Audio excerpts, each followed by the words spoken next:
Hello and welcome everyone to the Movement Made Better podcast. We got Coach Ray sitting in with us today. How you guys doing today? Everybody good? Feeling good? Pretty good. Yeah, Not bad, not bad. Nice. I know we did the single arm wall ball crawls That was yesterday. hella exhausting. It was fun, but that was hard. So for people that don't know what we're talking about, we take a weighted ball, and you got to take it from the floor to an overhead position, but you got to pin it against the wall, and it can't leave the wall. So as you're moving this ball up the wall, if it moves off the wall, it automatically disqualifies it, and you got to start again from the bottom. So what we did is we normally use two hands, right? You can use both your appendages, but usually the stipulation is only your hands can touch the ball. Yeah. But yesterday we did one where it says we made like Luke Skywalker after his dad chopped his arm off, and you can only use one arm, but you could use the rest of your body to pin the ball to the wall.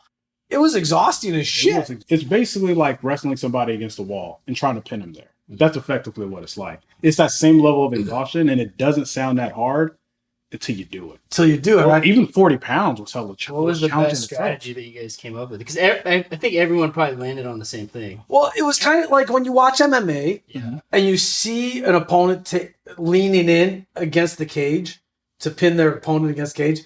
That's pretty much what you were doing. Yeah. That's the only commonality, actually, because we all had different approaches of like working it up to that point. Yeah, right? Yeah. Mm-hmm. Like your strength, you were able to just boom, boom, boom with the arm. Yeah. So like Mike and I, we had to like pin it, get it up, and then wedge a leg underneath. Yeah. And use that as a platform, a shelf, to then kind of move the ball up the wall. Yeah. But then, you're able to use, so on your chopped off arm, you can still use the upper arm. So you can use the shoulder and the humerus, the upper arm, to pin the ball. Mm-hmm. You just can't let your forearm or your hand touch anything. Okay. Can't touch the wall, can't touch the ball. Mm-hmm. It doesn't seem like it'd be that much of a restriction until you try it, right? Because you'll unknowingly touch the wall or start trying to put your hand. Because there was a point where I did that, where I had my hand on the wall. Get your hand off the wall. I was like, okay. Because you're using it to brace, right? Create stability. Mm-hmm. Your body's like, well, if I put this here, I'm more stable, right? So it's doing that. And the 40-pound ball was the son of a bitch. Like it was but you topped out at 80, dude. But I was wrestling with it for like 2.5 minutes. It was at 2.5. It took him almost 3 minutes, dude. Man. 80 pounds. Dude, that was... So that's like a full round. Yeah. Right? I was just trying to lean into it. I'm like, shit, man, I can... Did you turn around and ever use your back? No. No, that's the one we didn't do. That's why I didn't do that. Nobody did that. Which is interesting because this morning, one of my clients, they did that, and they actually used their back. Yeah. So it's funny you said that because they actually pinned it with their back. Mm-hmm. And the three of us didn't do that. We pinned it with our shoulder and the side, torso, the hips. But we didn't pin it with our back. Mm-hmm. It was an interesting take. Yeah. But I'll tell you, talk about fatiguing and exhausting. Oh, yeah. Even doing that for 30 seconds, man, like that was enough time. Yeah. That was enough time. So even if you want to get somebody conditioned, have them do that. Be like, hey, why don't you just work this up and down the wall a few times and let's see what happens. And they will gas. So think about would you have an elite level athlete do that task? Why not? Because it's nothing that's necessarily taxing to the joints. It's just a problem solving kind of thing. Yeah. And they're going to find ways to make it work. And that gives them that creativity to go, okay, this is not super linear. You got to figure out a way to make this work. So that kind of gives them that psychological or mental stimulation as well as physical. Yeah. So why not? Plus that gets that person into, especially if somebody that's dealing with contact sports, right? Like we were talking about it, like this we think would be great for a contact sport athlete. I mean, especially somebody like rugby, like where you're in a scrum, right? Like you're in the middle of a scrum. That's what you're doing. You're trying to find the best point of leverage and how to push into somebody, and drive them away. So, because it was interesting, because I saw there's an app that I introduced you guys to, AnyQuestion, that John Sinclair from IOM introduced me to, and it's a cool app because people who get in on the app can ask questions from experts in the field, doctors, trainers, physical therapists, mental health specialists. There's all different fields of expertise. One of the questions I saw on there yesterday was, how much time do you think elite level athletes spend practicing actual biomechanics and form in their movements? I'd imagine Honestly, at that level, I'd imagine they probably spend a pretty decent amount of time. I would make a guess 60% of the time. Hmm. Depends on the sport a lot, man. Yeah. If you're a golfer, that's all you do. Right? You're constantly working on form, That's all you right? do. Great call on that, right? Because it's so specific. Yeah. Mhm. You've got to know where you are, what Baseball. your joints are doing. Yeah. Baseball. Mhm. But those are Track, you're constantly just grooving your technique, Yeah. form. But if you have someone like Usain Bolt, where you got people that are saying, okay, well, that's not But he's working clean his form, He's right? working Right, his his form, own right? way, But it's pretty Still- abstract compared to, because we look at all these different sprinters over the years, Yeah. and we do see significant differences in their running form. Yeah. Would you would almost say that form, if they're practicing it, that form is specific to that person. Yeah. So they're working their own biomechanics, essentially, is what Right. I think what we're saying. More than working like the textbook biomechanics. Right? Yeah. Is that a problem when we say textbook biomechanical form? Because how many times does a textbook biomechanical form really apply to 100 people?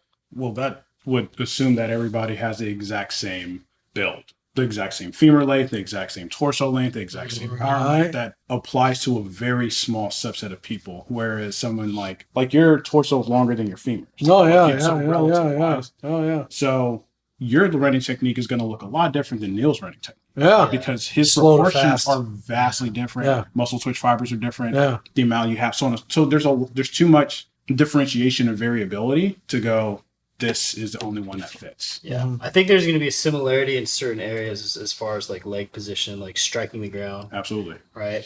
But everything else that happens up top, and that's going to be frame dependent, Mhm. mobility dependent. But you're working against the same forces.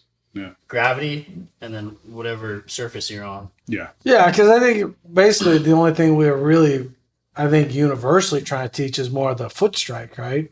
Mhm. On a sprinter versus once we get the foot strike optimal, or what we believe is optimal, because even then that's a debate, right? Mhm. People are like, no, it should be heel first, and other people are like, no, it should be midfoot, So even if you get past all that, then once you agree, quote unquote, on the foot strike, then I guess we just wait and see how that person organizes everything from the ground up then. Yeah. Because you got to let the athlete fill it out for whatever feels best for them at some point. Because even as kids, think about when we were running around with our friends, you saw different running forms at the age of 7, 8 years of age, right? And nobody corrects a 7-year-old on how to run. No. Like, we just see them run. So that's their grooving. Yep. Like, they're grooving that pattern, but that pattern is unique to that individual. Yes. So where do we have a responsibility, or should we kind of quote unquote fix it? Especially if it's not creating a problem? You just said the key thing right there. If it doesn't create any problems or issues with the athlete, I don't think there's anything to fix. At the point where it does create a problem, that's when you kind of start looking at what's going on and fixing those particular areas. I mean, our job there is to figure out where we can create more stiffness to make them faster. Mm-hmm. So what areas, does that need to happen? And it's usually down on the lower leg. Mm-hmm. If we see somebody that isn't experiencing a problem in the way they move through a task or an exercise or playing a sport, should we be trying to fix something that's not there? No. It's the whole saying, don't fix what ain't broken. Right? If there's nothing wrong, there's nothing to really change. The only thing is kind of like you said, right? Like training certain aspects that can make them better, but not necessarily changing the way that their movement is. Because I think a lot of times people do that with the good intention of, I can make it better. Absolutely. Yeah. Right? Yeah. But is that something we should be doing if there's no problem to begin with? And I think that we got to ask ourselves that question. That's reasonable. On my side, I'd say no.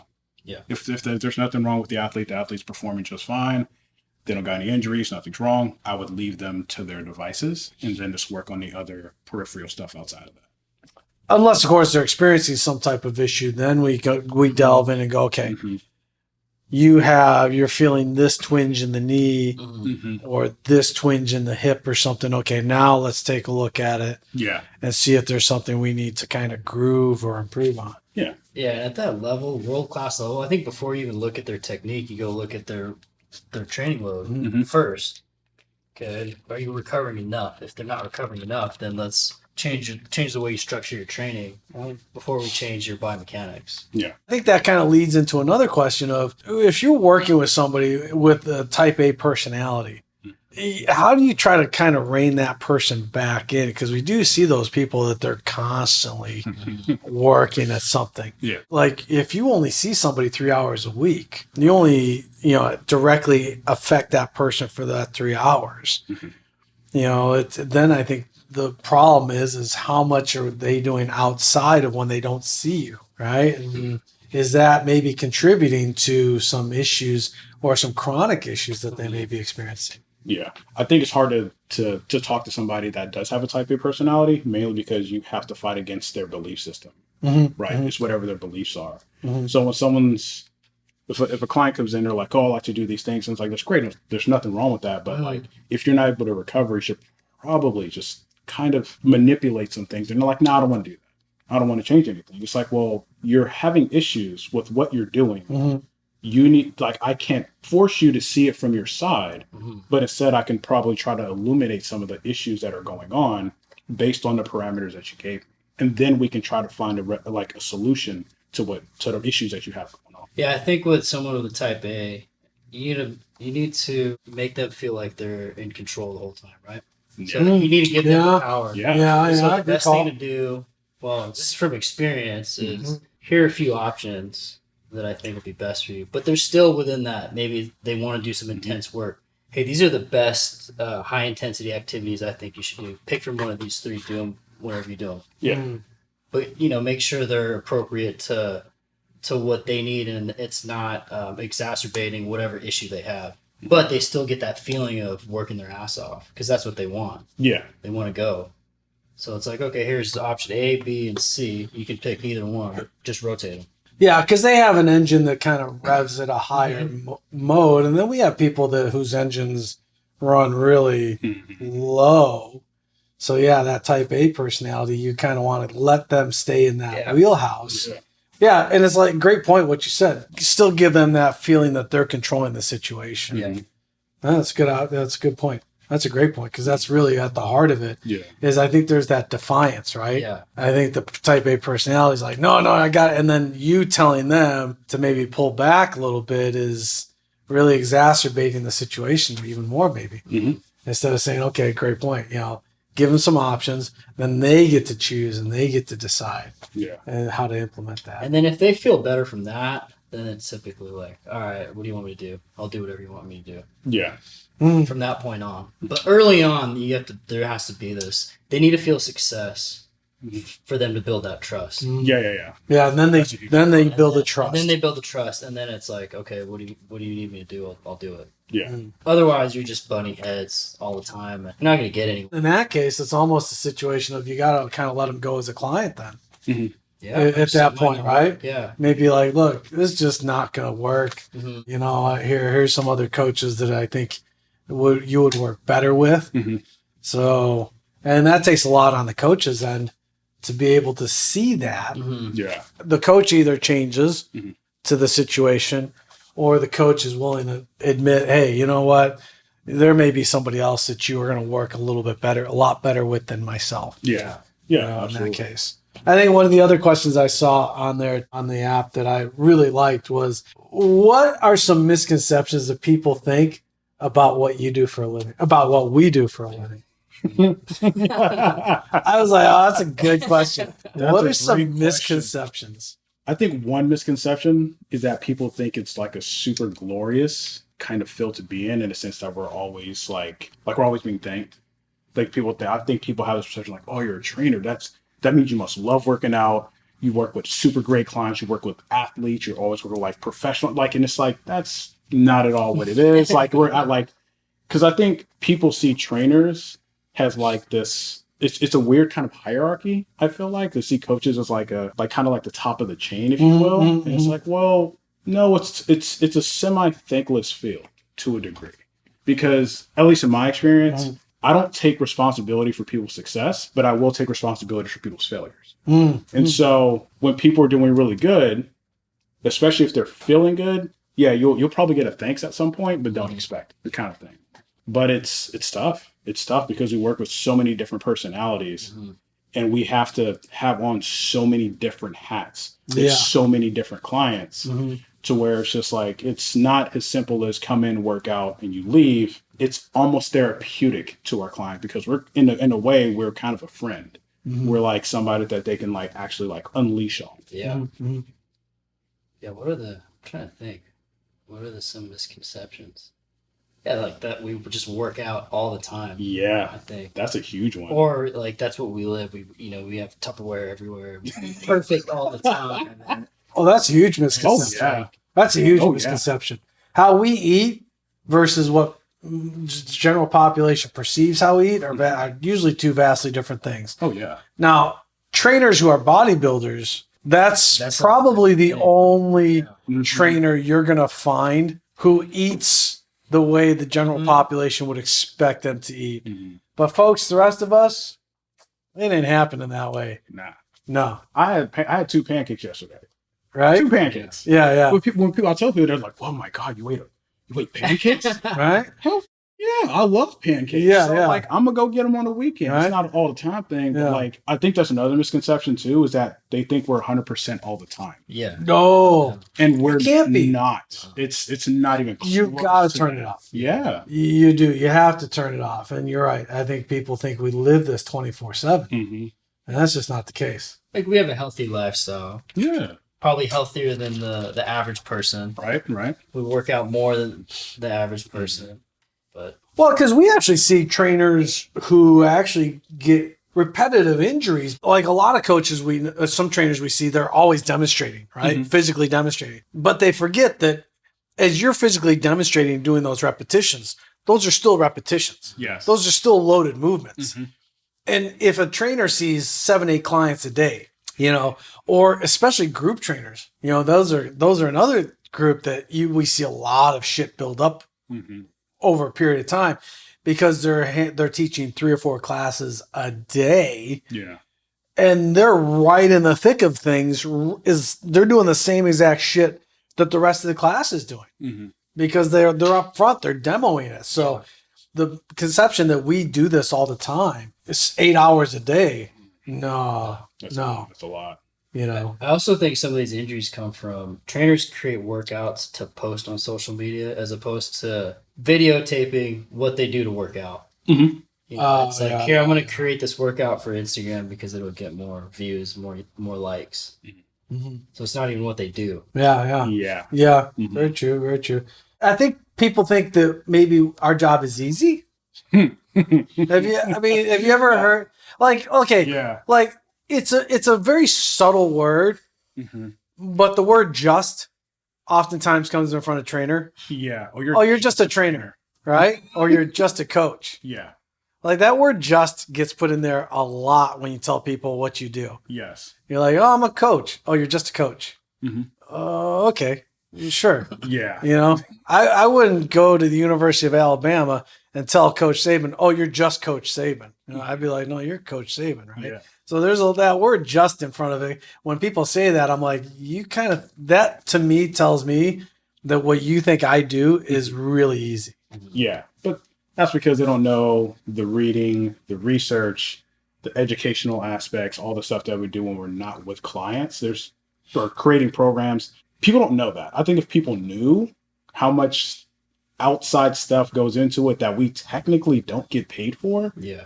Oh, yeah. they have a much different perspective of going, oh, instead of you're just a trainer, like, oh, okay, you're a coach. Yeah. I think also we're not essential now. Well, we aren't. We're not. We're That's not. the We're We're a thing, luxury. right? Yeah. We're a luxury. So there's only a certain set of population that can hire a trainer. Mhm. So most people don't know what we do because they can't afford it. Yeah. So they have no concept of what, except for what they see in magazines or mainstream media. Mhm. Do you think we have somewhat of an obligation then, or to put content out there that's available for the general population? I feel like obligation might be a little bit To a certain strong degree? word. I would use a different word, but I think that we do have the ability and a knowledge base to put information out there for the average person to consume without also feeling like they're being sold on something. Because I think that is probably one of the biggest things that maybe annoys, I don't know, it annoys the shit out of me. But if I see something and somebody's immediately trying to sell me on it, like put that wall up right away. I lost Right interest away. immediately. Yeah. Instead of going, hey, here's this free information. Yeah. You come to whatever road you take based on your own merits. So I think there's that issue of like, as trainers, we're always trying to sell something too, there's some that do, but there's people who don't. There's coaches who don't want to sell you something. They're just giving you information, and then whatever you want to do after that, that'll be your time to go kind of capitalize. Because that's, for me personally, I think there's always been the battle of, okay, you're trying to have a career, pay the bills, keep the lights on, so to speak. But then at the same time, it's like, yeah, we are non-essential. We're non-essential, but we are essential, right? But we're a luxury item. Yes. But then, okay, so thinking, okay, only a small amount of people can afford what we do, right, to pay us. But then we also have all this information that we have that we know the general like everybody needs. So there's that fine line of saying, okay, what do I give out there? What do I put out there, right? What do I make available versus what can I be getting paid for? Yeah, I think it's a hard place for any kind of coach to be, because I get the aspect of you don't want to put too much out there, but there should be some form of transparency with whoever your base is. Then that could come in the form of, what you do with your personal workouts, or, kind of some of the things you talk about with clients, or whatever the case may be. But there should be some bit of transparency, because I think people appreciate transparency more than anything else. Yeah. Well, I think we look at the way CrossFit was built, right? And that's what Greg did, is he just put shit out there. He just put content out there. And he didn't charge for it, and then look what it turned out to be. So, I think with the advent of social media, that you can put free information out there and still build a brand, and still build a business just giving free content out. Yeah. Because you're always going to have that percentage of people that understand the value of what you're putting out there. And even though you're giving it for free, they're like, no, if you charge me, I'd pay you for this. Yeah. Like Kelly Starrett. Right? Kelly Starrett did that too, right? So he went to private membership after his free stuff got shut down, but then he still kept a good chunk of the people, because those people really saw the value in what Kelly was putting out there, right? And so they're like, oh, you're going to charge me? I still have no problem with that. Yeah.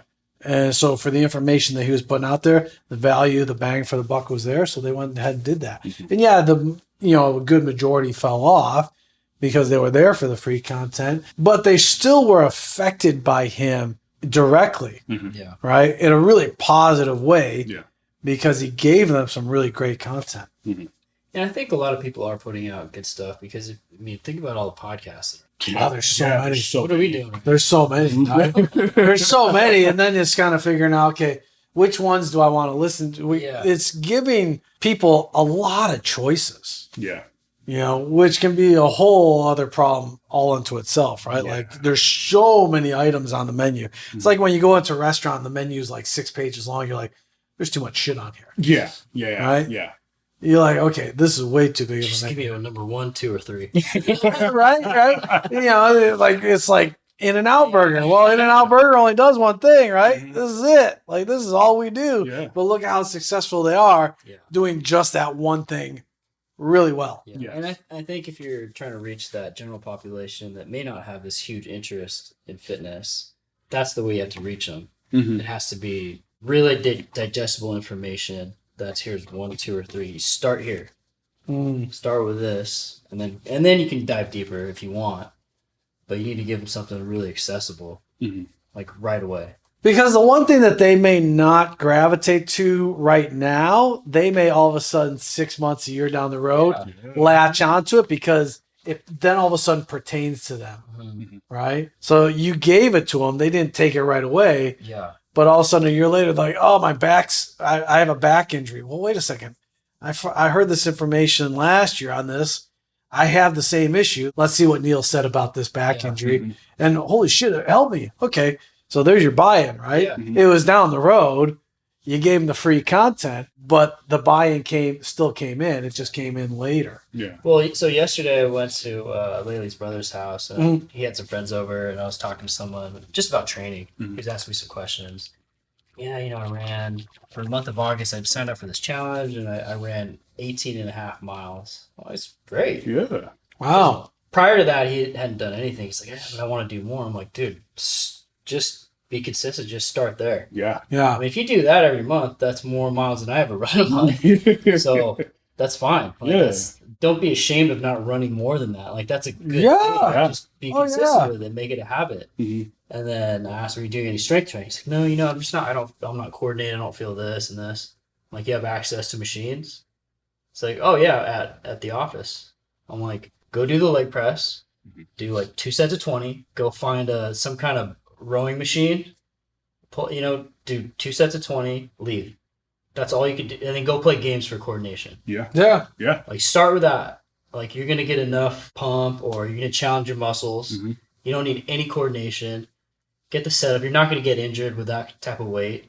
Start there. It'll take you 10 minutes, maybe 15 minutes. Yeah. So all right, you got to give them a really easy entry point. Yeah. And I know like early on in training, I was like, oh man, machines are bullshit, blah blah blah. Yeah. But now I'm like, okay, well, if for someone like that, I'm not going to get him under a bar. No. He doesn't care. There's going to be a lot more prep to be able to squat. Yeah. So why not just throw them on a leg press machine Mhm. just to get started and just to get their legs stronger? Yeah. Yeah, that's a great point because the setup with barbells, people are like, wait, I got to carry the plates over, and they're not used to the loading and unloading, which in and of itself is still loaded movement, right? Yeah. And we know you put 4 or 5 plates on each end of a barbell on a deadlift, and it's work taking it on and off, right? That's no joke, right? So it's still really, in essence, it's still training. Yeah. Absolutely. It's a sub-maximal form, but yeah, you're still training. Yeah.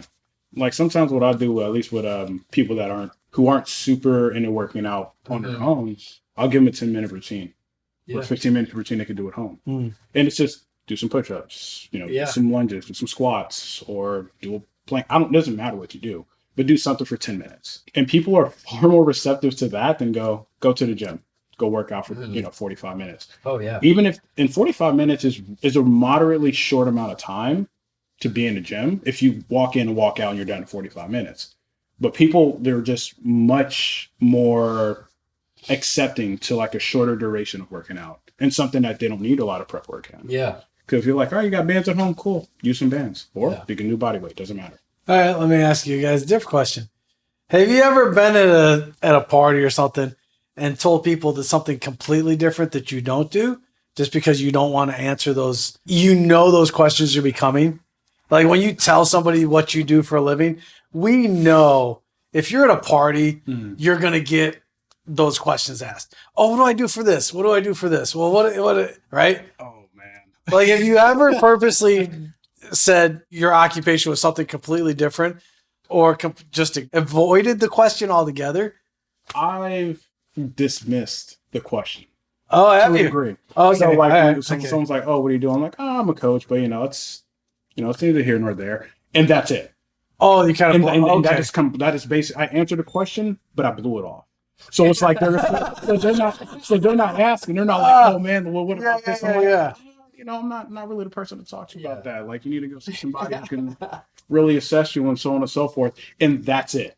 I found that that's the best way to get out of conversation because otherwise you're like, oh man, like my pinky toe is hurting. Like what can I do about it? Like, hey, I'm sorry, I can't answer that question. Yeah. You got to go to somebody else about that. Yeah. That's funny. Have you ever? No, I don't think so. Because usually if I tell them I'm a trainer, they don't really ask about how to get out of pain because they don't correlate. But they're still asking you, like as soon as you tell them you're a trainer, all of a sudden they're like, oh, what should I do if I do that? Oh, like It's that. pretty simple Do though. you? You know, Yeah.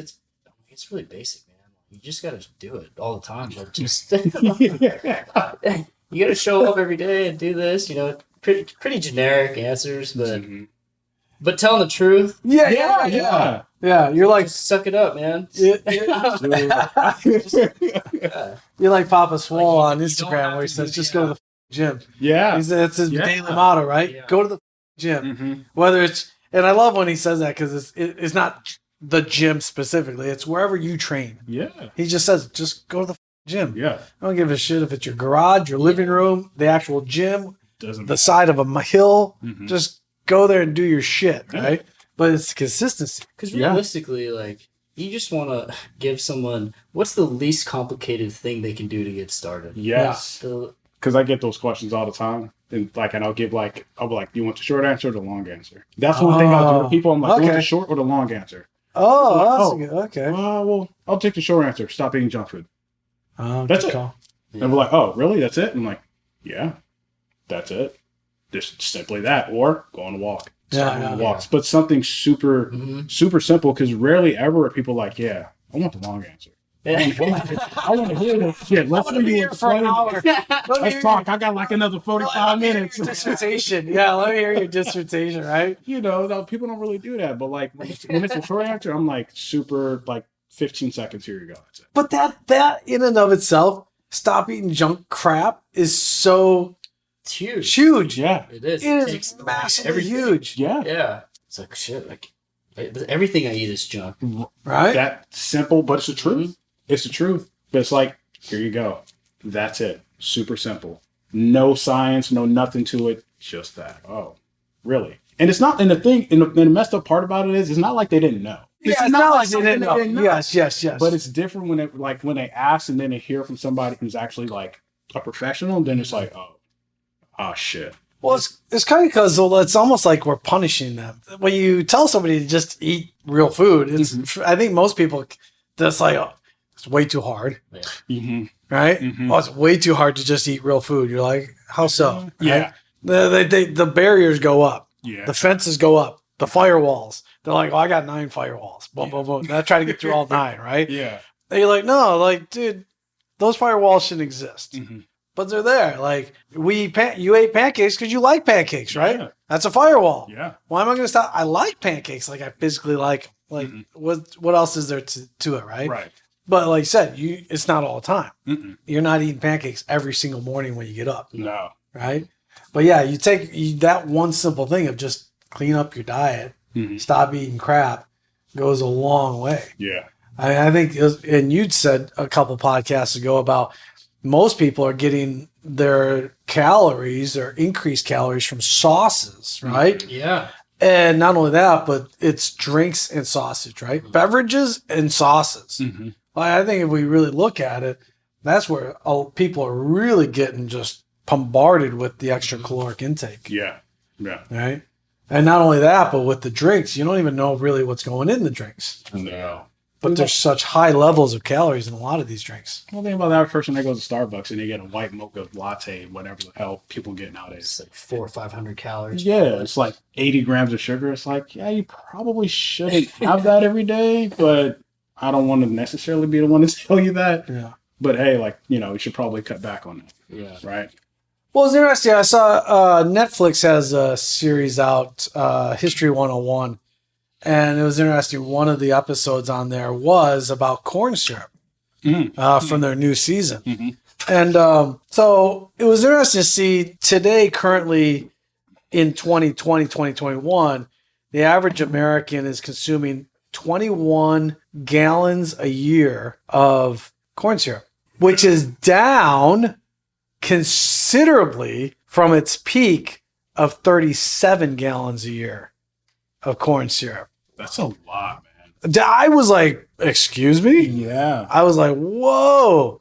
And now, of course, people said, okay, nutritionists come out and said, okay, corn syrup has the same effectiveness as cane sugar. Mhm. It's not, a lot of the negativity about corn syrup is false, this and that. Mhm. So whatever you buy into, it is what it is. Yeah. But I was really surprised to see how much it's actually dropped. Yeah. When I think our perception is that it's increasing. Mhm. Me personally, I thought I was really shocked at that. And they said that 53% of the people that they asked make a conscientious effort to not buy products that have corn syrup in it. Mm. It's a lot of Yeah. people. It's a lot. 53%? Yeah, I thought those. companies that that have corn syrup probably saw that in their bottom line, man. Oh They yeah. had Well, to- yeah, you see, well, to go from 37 gallons yeah. a year down to 21, that's a considerable decrease. Yeah. You know, and I got to figure a lot of that was coming from beverages more than anything. Although it is kind of surprising how much food has corn syrup in it. Like it was like really, when you really break it down, there's a lot of foods out there. Deli meats with corn syrup in it, like you wouldn't shot. You wouldn't think, You wouldn't think. right? Mm-hmm. But it helps preserve, Yes. right? Helps keep color consistency, helps preserve, right? So that's the reason why they're putting that in there. But yeah, it's just stunning little information that on that little half hour history of corn syrup. Yeah. But yeah, I was really surprised at how down it's been since its peak in the I think it was the early 90s or late 90s. Damn. Yeah, really surprising. Would never have guessed I that. don't know. I wouldn't. Would never have guessed that. I would have. Oh yeah, too. easily, Yeah. easily. Well, in fact, they throw that out there at the beginning, so it makes you go, "Damn!" I was like, "Oh shit, that's a lot." Mhm. And then later on in the episode is where they show you the correlation between the two time frames. And I was like, "Oh shit! Wow, we were almost double that, Yeah. almost double, and we've decreased it that much." Yeah. Wow. That's I mean, just surprising. a gallon. Like thinking about a That gallon. sounds disgusting. I'm sorry. I'm thinking about like that. Basically, actually, 37 gallons would probably be about as big as this box.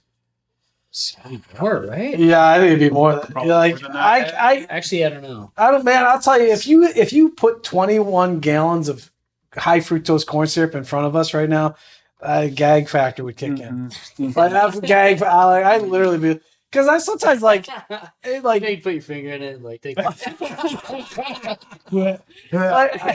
Oh yeah. What's water. what's kind of funny is like when you see like photos of the warehouse Yeah. at like Pepsi or Coke, and you just see the rows and stacks of all the soda in the warehouses that they're transporting out. When as an 18-year-old, I wouldn't have given a shit. Mm-hmm. I've been like, whatever, cool. I loved Pepsi as a kid, right? Mhm. Oh yeah. But now as a 50-year-old, I'm like, like I see that same photo, I'm like, oh my god. Oh, like, It's I'm a like, lot. It's a a shitload. lot. It's a shitload. Well, people are addicted. Yeah. Well, yeah, because People are addicted to sugar, Sugar. more than anything. Mm-hmm. sugar. Yeah. You know, the book that I'm reading now, talking about aging, is the detriment of sugar in our diet Mm-hmm. and how much we're getting. Yeah. You know, we live in an age where we have easy access to it now. Mhm. Yes. Not like it was back in the day. So now it's easily readable in all sorts of things. So yeah, it's not really helping us out as far as the more. And there's other parts of the world where it's just not readily available. Yeah. But for us, we have to battle with that. Mhm. It just is what it is. It's one of those things. Yeah, I never realized how much sugar or how much sugar was in ketchup until I looked at it one day. I'm like, damn. Oh yeah. Oh yeah. Yeah. Yeah. Yeah. Oh yeah. And as a kid, French fries and ketchup, you squeeze the shit out of that bottle, huh? Hell yeah. Yeah, we'll see what happens in the future. Do you think it's going to go down more? I think that's hard to say. 21 gallons of high fructose corn syrup per person is a lot. That is. We'll see. If they do like another 20-year study. Like Yeah. 20-year study and see if it's even Gets down more to at the 10. forefront. Mm-hmm. Yeah, maybe. I think the only reason it would really go down is if people got more health conscious. Because I'd imagine there was probably a subset of people who got more health conscious from that period of the late 90s to now. Were like, well, I'm gonna cut back. On So this. yeah, the public demand has to be there for Yeah. companies to listen, Mhm. Yeah. right? Because companies are typically going to go the way of the consumer because they're trying to cater to the consumer. Yes. So if as long as the consumer keeps saying, "Look, enough with the high fructose corn syrup, enough with all the added sugar to begin with, Mhm. let's cut that back." And I think it's in our power as a society to be able to dictate what companies do, not vice versa. I think there's a mindset like we're submissive to companies and what their will is, when in reality, no, it's the other way around. Yeah. We do have that power. We have the buying power. We have the purchasing power. We just got to realize that we have that and put it into use. Yeah. If these companies are putting products out and you're not buying them, they're going to stop putting these products out. Yeah. Because they're not in business to just create products that aren't selling. Yeah.